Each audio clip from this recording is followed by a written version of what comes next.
ദൈവരാഗം രചനാ സംഭാഷണം മൈഥിലി മിത്ര ഭാഗം 52. വൈശാഖി, റിലാക്സ്, എന്നെ ഒന്ന് നോക്കി. തൻ്റെ നെഞ്ചിൽ മുഖം ചേർത്തിരിക്കുന്നവളുടെ കവളിൽ ഭയത്തോടെ പതിയെ തട്ടി വിളിച്ചു മഹാദേവൻ. അവളത് കേട്ടെങ്കിലും മറുപടിയായി ഒന്ന് മൂളിയതുപോലുമില്ല. എങ്കിലും മഹാദേവനിൽ നിന്നും അടർന്നു മാറിയിരിക്കാൻ തെല്ലും ശ്രമിക്കാതെ അവൻ്റെ ഷർട്ടിൻ്റെ കോളറിൽ ഒന്നുകൂടി മുറുക്കെ പിടിച്ചുകൊണ്ടിരുന്നു. വൈശാഖി, അവരൊക്കെ പോയി, പേടിക്കണ്ട, താനിപ്പോൾ സേഫാണ്. അവൻ വീണ്ടും വീണ്ടും ഓരോന്നും പറഞ്ഞ് അവളുടെ പേടിയെ മനസ്സിൽ നിന്നും തട്ടിത്തെറിപ്പിച്ച് കളയാൻ നോക്കി. വൈശാഖി അപ്പോഴും അവനെ കണ്ണുകൾ തുറന്നു നോക്കാതെ അവനിലേക്ക് പറ്റിച്ചേർന്നിരിക്കുകയാണ് ചെയ്തത്. എന്നെ ഒന്ന് നോക്കിയ വൈശാഖി, താനിപ്പോൾ സേഫാണടോ, ഇവിടെ ഇനി ആരും വരില്ല. താനൊന്ന് കണ്ണു തുറന്നേ. മഹാദേവന് ആ പാവം പെണ്ണിനോട് വല്ലാത്ത ദയ തോന്നിപ്പോയി. തൻ്റെ നെഞ്ചിൽ ചാരിയിരിക്കുന്നവളുടെ മുഖത്തേക്ക് അവൻ അലിവോടെ ഒന്ന് നോക്കി. ക്ഷീണിച്ചു പോയിരിക്കുന്നു പെണ്ണ്. രാവിലെ തൊട്ട് കുറച്ച് നിമിഷങ്ങൾ മുൻപ് വരെ അപ്സരസനെ പോലെ സുന്ദരിയായി ഇരുന്നവളാണ് ഇപ്പോൾ വാടി തളർന്ന് ഒരു ചേമ്പില പോലെ കിടക്കുന്നത്. കട്ടിയിലെഴുതിയ കരിമഷി കണ്ണിന് ചുറ്റും പടർന്നിട്ടുണ്ട്. മുഖമെല്ലാം വിയർപ്പിൽ കുളിച്ച് ചുവന്ന് കയറി ചോര തൊട്ടെടുക്കാൻ പാകത്തിയിരിക്കുന്നു. പക്ഷെ മറ്റൊരു കാര്യത്തിൽ ഇത്തിരി ആശ്വാസമുണ്ട്. കുറച്ചു മുമ്പ് വരെ വളരെ ബുദ്ധിമുട്ടി ആയത്തിൽ ശ്വാസം എടുത്തുകൊണ്ടിരുന്നവളുടെ ബ്രീത്തിങ് ഇപ്പോൾ വല്ലാതെ സാധാരണയായി വന്നിട്ടുണ്ട്. എങ്കിലും പാനിക് അറ്റാക്കിൽ നിന്നും പൂർണ്ണമായി അവൾ പുറത്തേക്ക് വന്നിട്ടില്ലെന്ന് ഇതിനോടകം തന്നെ മഹാദേവന് മനസ്സിലായിരുന്നു. പക്ഷെ ഒരു കാര്യം മാത്രം അവനിൽ അമ്പരപ്പോ ആശ്ചര്യവും ഉണ്ടാക്കി. കഴിഞ്ഞ കുറച്ച് വർഷങ്ങളായി ഇതുപോലെ ആങ്സൈറ്റി അറ്റാക്ക് ഉണ്ടാകുമ്പോഴെല്ലാം മെഡിസിൻ എടുക്കുന്ന ശീലമുള്ളവൾ കഴിഞ്ഞ 2 പ്രാവശ്യം മരുന്ന് കഴിക്കാതെ തന്നെ അതിൽ നിന്നും പുറത്തേക്ക് വന്നിരിക്കുന്നു. സ്നേഹം കിട്ടാതെ സ്വന്തം വീട്ടിൽ ഒറ്റപ്പെട്ട് ഓരോ നിമിഷവും ദീപകിനെ പേടിച്ച് സ്വയം രക്ഷിച്ചുകൊണ്ട് കഴിഞ്ഞിരുന്നവളല്ലേ. തൻ്റെ വീട്ടുകാരുടെ സ്നേഹത്തോടെയുള്ള പെരുമാറ്റം അവളിൽ ഇത്രത്തോളം മാറ്റങ്ങൾ ഉണ്ടാക്കിയതാവാം എന്നവൻ ആ സമയം മനസ്സിൽ ചിന്തിച്ചു പോയി. ആ ഒരുവൻ്റെ സാമീപ്യമാണ് ആ പെണ്ണിലുണ്ടാവുന്ന ഇത്രയേറെ മാറ്റങ്ങൾക്ക് കാരണം എന്നവൻ ആ നേരം അറിയാതെ പോയി എന്നത് മറ്റൊരു സത്യം. പൊടുന്നനെ അവൾ കണ്ണു തുറന്നു. എന്നിട്ട് മഹാദേവൻ്റെ മുഖത്തേക്ക് ഉറ്റുനോക്കി. ആ പെണ്ണിൻ്റെ നിസ്സഹായതയോടെയുള്ള നോട്ടം അവൻ്റെ മനസ്സിൽ ചെറു നോവുണ്ടാക്കി. ദേവൻ്റെ ഓർമ്മകൾ പൊടുന്നതിനെ കുറച്ചു നേരം പിന്നിലേക്ക് ഓടിപ്പോയി. വടംവലി മത്സരം തുടങ്ങിയത് കണ്ടുകൊണ്ട് നിന്നപ്പോഴാണ് തനിക്ക് പരിചിതമില്ലാത്ത ഒരു നമ്പറിൽ നിന്നും കോള് വന്നത്. പിന്നീടാണത് റോസാണെന്ന് മനസ്സിലായതും. അവളുടെ കോള് കണ്ട് തിരിച്ചു വിളിച്ചപ്പോഴാണ് റോസും വൈശാഖിയും എന്തോ അപകടത്തിലാണെന്ന് മനസ്സിലായത്. പേടിക്കേണ്ടെന്ന് ധൈര്യം കൊടുത്തിട്ട് അവളോട് സംസാരിച്ചുകൊണ്ട് തന്നെയാണ് അവരുടെ ടോയ്ലറ്റ് ബിൽഡിങ്ങിലേക്ക് താൻ ഓടിപ്പാഞ്ഞു ചെന്നപ്പോൾ തന്നെ കണ്ടു ബാത്റൂമിൻ്റെ ഡോർ തല്ലി പൊളിക്കാൻ നോക്കുന്ന PG വിദ്യാർത്ഥികളെ. മൂക്കുമുട്ടി ഇരുവരും തന്നെ ആടിയായിരുന്നു അവരുടെ ആ നിൽപ്പ് പോലും. ഒരുമാതിരി ബോധമില്ലാത്തതുപോലെ. കണ്ടപ്പോൾ എന്തുകൊണ്ടോ അടക്കാനാവാത്ത ദേഷ്യം വന്നുപോയി. ജീവിതത്തിൽ ഇതുവരെയും എത്ര സങ്കീർണമായ അവസ്ഥകളും ഒന്നുമില്ലാതെ ഒത്തുതീർപ്പുണ്ടാക്കിയിട്ടുള്ള താൻ അവരെ തള്ളി ഒരു മൂലക്കിട്ട് ബാത്റൂമിൻ്റെ ഡോർ തുറപ്പിച്ചത് തനിക്ക് പോലും ആശ്ചര്യമായിരുന്നു.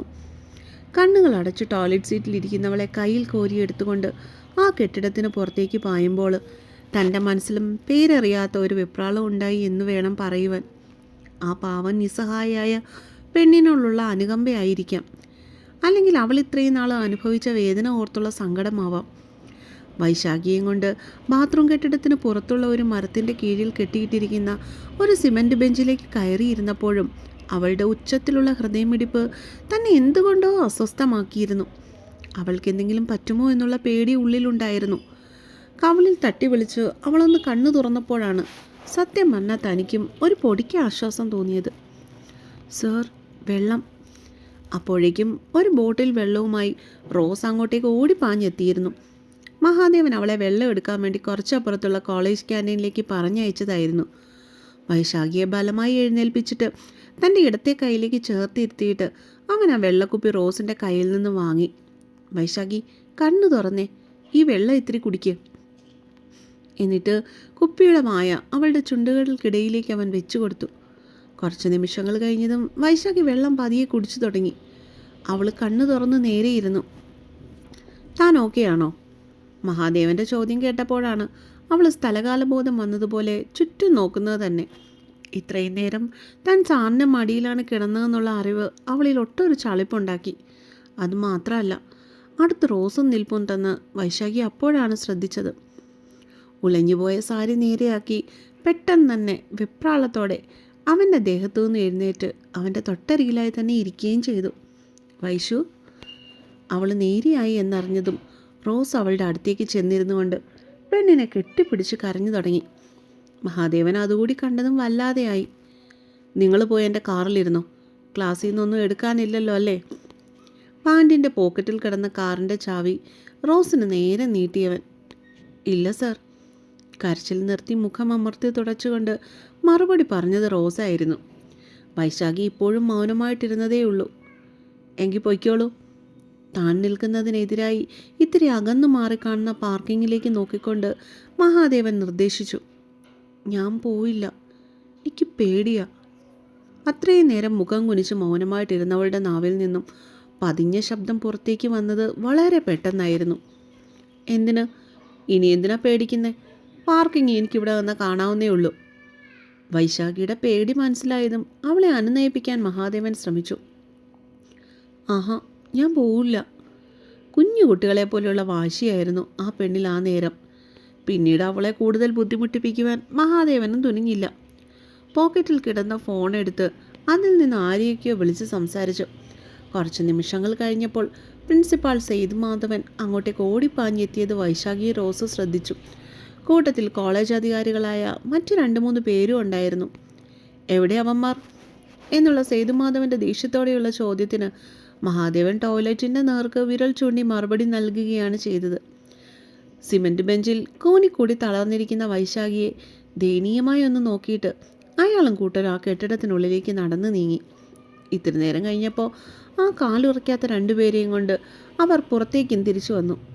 സർ, വൈശാഖിയും കൊണ്ട് ഞാൻ വീട്ടിലേക്ക് പോവാം. ഈ അവസ്ഥ അവൾ ഇനിയും പാനിക്കാക്കുന്നത് ശരിയല്ല.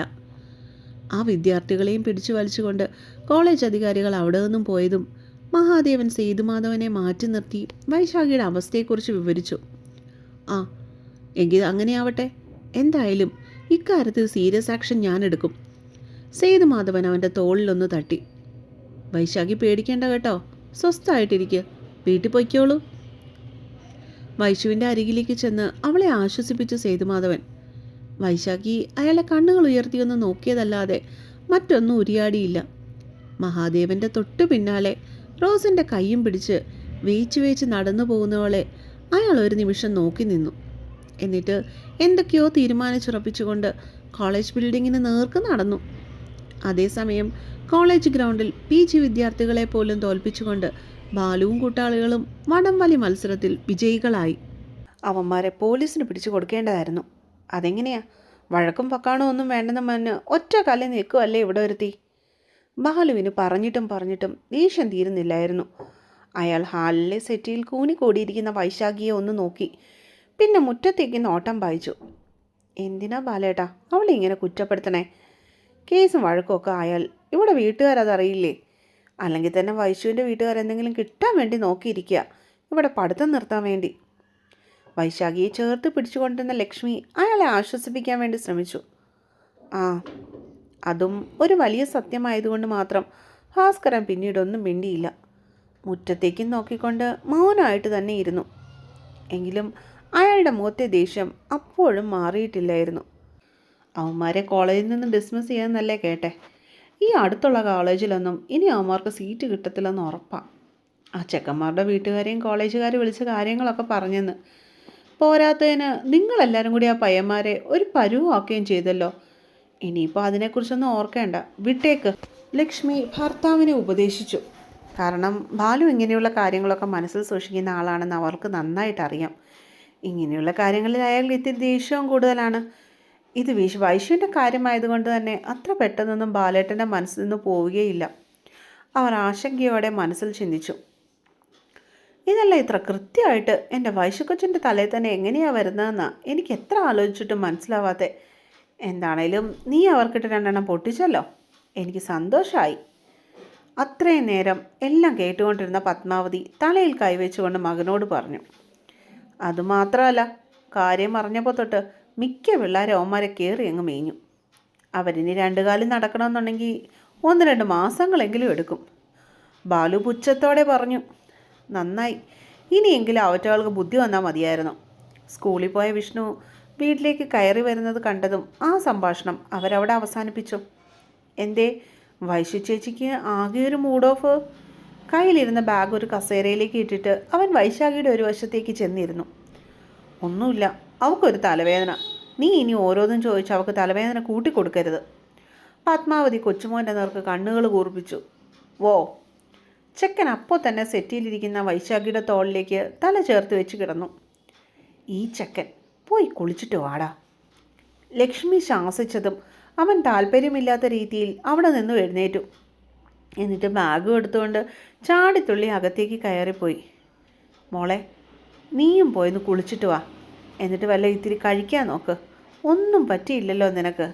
ഇനി അതോർത്ത് ആലോചിച്ച് വെറുതെ ടെൻഷൻ ആവാൻ നോക്കണ്ട. ലക്ഷ്മി മെല്ലെ അവളുടെ വാടിയ മുഖം കൈക്കുമ്പിളിൽ എടുത്തു പിടിച്ചു. ആ.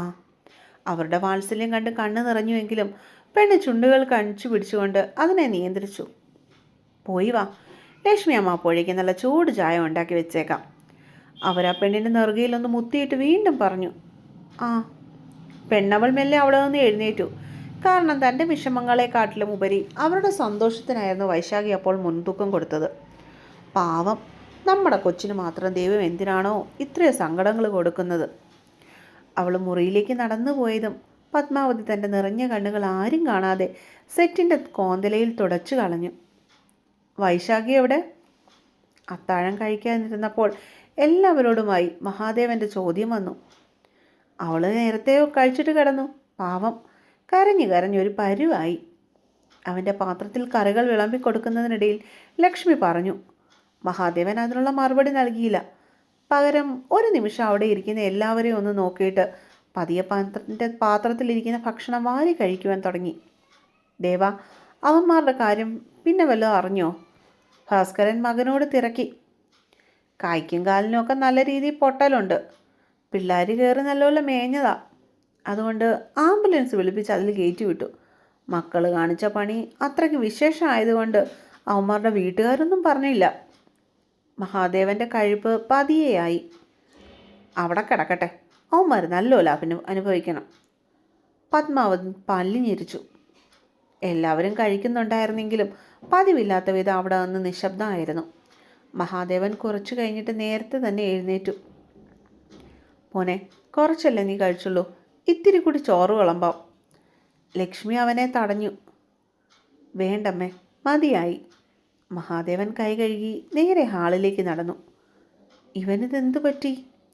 അവൻ പോയ വഴിയെ നോക്കി ലക്ഷ്മി ചോദിക്കുമ്പോൾ അതേ സംശയം തന്നെയായിരുന്നു അവിടെ ഇരുന്ന ഓരോരുത്തർക്കും. അതേസമയം ഉറങ്ങുവാനായി ബെഡിൽ കിടന്ന മഹാദേവന് അന്ന് ഉറക്കം വന്നില്ല. ചിന്തകൾ മുഴുവൻ വൈശാഖിയെ ചുറ്റിപ്പറ്റിയായിരുന്നു. ബാത്റൂമിൽ നിന്നും പെണ്ണിനെ കോരിയെടുത്ത് പുറത്തേക്ക് കൊണ്ടുവന്നപ്പോൾ അവളുടെ അവസ്ഥ തന്നിൽ ആശങ്ക പടർത്തിയിരുന്നു. ഒരു വേള അവൾക്ക് ജീവനുണ്ടോ എന്ന് പോലും താൻ സംശയിച്ചിരുന്നു. ഒടുവിൽ ഒരുപാട് തട്ടിവിളിക്കലുകൾക്ക് ശേഷം അവളൊന്ന് കണ്ണു തുറന്ന് നോക്കിയപ്പോഴാണ് തനിക്ക് ജീവൻ നേരെ വീണതുപോലും. പാവം, ഇന്നൊരുപാട് പേടിച്ചു. അവന്മാർ കാരണം പാനിക് അറ്റാക്കും ഉണ്ടായി. ഇതുപോലെ ഉള്ളവരെയൊന്നും കോളേജിൻ്റെ പടികൾ പോലും കയറാൻ സമ്മതിക്കരുത്. കയ്യും കാലും ഒടിച്ചു മടക്കി ഇടണമെന്ന് വിചാരിച്ചതാ. പക്ഷേ ആ പണി കോളേജിലെ പിള്ളേരങ്ങ് ഏറ്റെടുത്തു. അതിനു മുൻപിൽ നിന്നത് സിദ്ധാർത്ഥനാണെന്നാണ് അച്ഛൻ പറഞ്ഞത്. രണ്ടുപേരെയും പണിയുന്നതിനിടയിൽ അവൻ്റെ മുഖത്തെ ദേഷ്യം കണ്ട് അച്ഛനും പോലും ഭയമായി. ഇന്ന് അത്രയ്ക്കും ദേഷ്യം വരാൻ അവനെന്ത് ഇവളുടെ കെട്ടിയാനോ? മഹാദേവൻ്റെ ചുണ്ടിൽ അവനറിയാതെ ഒരു പുച്ഛച്ചിരി വിരിഞ്ഞു. കണ്ണുകൾ അടച്ചു പിടിച്ചുകൊണ്ട് കമഴ്ന്നു കിടന്നവൻ കുറേ നേരം കഴിഞ്ഞപ്പോൾ എപ്പോഴോ ഉറക്കത്തിലേക്ക് ആഴ്ന്നുപോയി. നേരിട്ട് വിളിച്ച അവൾ വന്നില്ലെങ്കിലോ? ദീപകിന് സംശയമായി. അവൻ നേരെ ഇരിക്കാൻ വേണ്ടി കൈകുത്തിയപ്പോഴേക്കും ഒരു നേഴ്സ് വന്ന് അവനെ താങ്ങിപ്പിടിച്ച് ബെഡിലേക്ക് ചാരിയിരുത്തി കഴിഞ്ഞിരുന്നു. വരാതെ എവിടെ പോകാൻ? സെറ്റിയിൽ കാലന്മേൽ കാല് കുറ്റിയിരുന്ന നന്ദിയുടെ മുഖത്ത് പുച്ഛമായിരുന്നു. അങ്ങനെയല്ല മാഡം, ശരിക്കും ആലോചിച്ചിട്ട് വേണം ഓരോന്നും ചെയ്യാൻ. പെട്ടെന്ന് ഇങ്ങോട്ട് വിളിപ്പിക്കുമ്പോൾ അവൾ വരാൻ തുടങ്ങിയാലും ആ വീട്ടുകാരത് സമ്മതിക്കണമെന്നുണ്ടോ? ദീപക് ചിരിച്ചു. അതിനവർക്കവളിൽ എന്തവകാശം? വൈശാഖി എൻ്റെ മോളാ, ഞാൻ പറഞ്ഞതേ കേൾക്കൂ. നന്ദിനി ഉറച്ച വിശ്വാസത്തോടെ പറഞ്ഞു. അതൊക്കെ ശരിയായിരിക്കാം മാഡം, പക്ഷെ മാഡം ഒന്ന് മനസ്സിലാക്കണം. വൈശാഖി ഇപ്പോൾ പ്രായപൂർത്തിയായ ഒരു പെൺകുട്ടിയാണ്. അവൾക്ക് അവരാണ് വലുതെന്ന് പറഞ്ഞാൽ നമുക്കൊന്നും ചെയ്യാൻ പറ്റില്ല. സ്വന്തം മോളാണെങ്കിലും മകൾക്ക് വീട്ടിലേക്ക് വരാൻ ഇഷ്ടമല്ലെങ്കിൽ നമ്മുടെ നാട്ടിലെ നിയമം പോലും ആ പെൺകൊച്ചിന് കൂടെ നിൽക്കും. ഇപ്പോൾ എൻ്റെ പ്രശ്നം കൂടി ആയതുകൊണ്ട് വളരെ സൂക്ഷിച്ച് വേണം എല്ലാം ചെയ്യാൻ. മാഡം കുറച്ചൊന്ന് വെയിറ്റ് ചെയ്യും, എന്നിട്ട് അവളെ ഇങ്ങോട്ടേക്ക് പതിയെ വിളിപ്പിക്കാം. ഇവിടെ വന്നു കിട്ടിയാൽ പിന്നെ നമ്മുടെ കയ്യിലല്ലേ എല്ലാം. വേണമെങ്കിൽ ഒരു കല്യാണമൊക്കെ കഴിപ്പിച്ചാൽ പിന്നൊന്നും പേടിക്കാനില്ല. അവസാനത്തേത് ആണിയടിക്കുന്നത് പോലെ ദീപക് കുടിലതയോടെ ചിരിച്ചു. അപ്പോൾ അടുത്ത പാട്ടുമായിട്ട് നാളെ വരാം കേട്ടോ.